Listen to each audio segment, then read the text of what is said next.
છોટાઉદેપુરના પાવીમાં નદીમાં યુવક તણાયો હતો। વાઘવા ગામ ભારજ નદીમાં આ યુવક તણાયો છે, જેમાં ફાયર વિભાગની ટીમે યુવાનની શોધખોળ હાથ ધરી છે।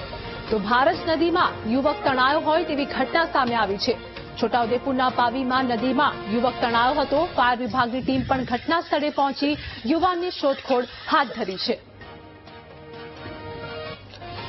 સંવાદદાતા રાજેશ અમારી સાથે જોડાઈ ગયા છે। રાજેશ, છોટાઉદેપુરની ઘટના સામે આવી છે, ભારજ નદીમાં યુવક તણાયો હતો, શું વધુ અપડેટ?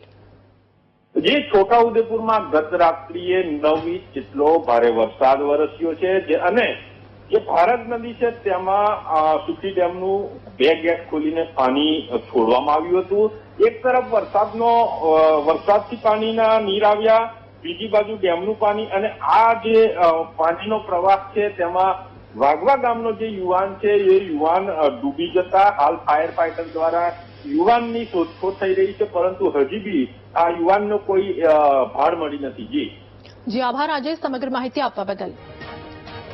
તો પાવી જેતપુરની ભારજ નદીમાં યુવક તણાયો હોય તેવી ઘટના સામે આવી છે। ફાયર ફાઈટરની ટીમ પણ ઘટના સ્થળે પહોંચી છે અને યુવકની શોધખોળ પણ હાથ ધરી છે। છોટાઉદેપુરની આ ઘટના સામે આવી છે, જેમાં પાવી નદીમાં યુવક તણાયો હતો। તે દરમિયાન ફાયર ફાઈટરની ટીમ પણ ઘટના સ્થળે પહોંચી હતી। લોકોના ટોળેટોળા પણ ઘટના સ્થળે જોવા મળ્યા છે। ભારજ નદીમાં યુવક તણાયો તે દરમિયાન યુવકની શોધખોળ પણ ટીમ દ્વારા હાથ ધરવામાં આવી છે। ફાયર વિભાગની ટીમે યુવાનની શોધખોળ હાથ ધરી છે, જેમાં ભારજ નદીમાં યુવક તણાયો હતો અને આ સ્થાન પર અનેક લોકોના ટોળેટોળા પણ જોવા મળ્યા હતા। સમગ્ર ઘટના બનાવ અંગે વાત કરીએ કે છોટાઉદેપુર પાવી જેતપુરની આ ઘટના છે, જેમાં ભારજ નદીમાં યુવક તણાયો હોય તેવી આ ઘટના સામે આવી છે। ફાયર વિભાગની ટીમ પણ ઘટના સ્થળે પહોંચી હતી અને યુવાનની શોધખોળ પણ હાથ ધરવામાં આવી છે।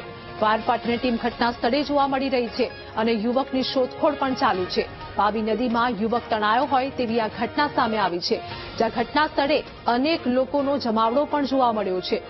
ભારજ નદીમાં યુવક તણાયો હતો તે દરમિયાન ફાયર વિભાગની ટીમ દ્વારા તેની શોધખોળ પણ ચાલી રહી છે, જેમાં પાવી નદીમાં આ યુવક તણાયો હોય તેવો બનાવ સામે આવ્યો છે।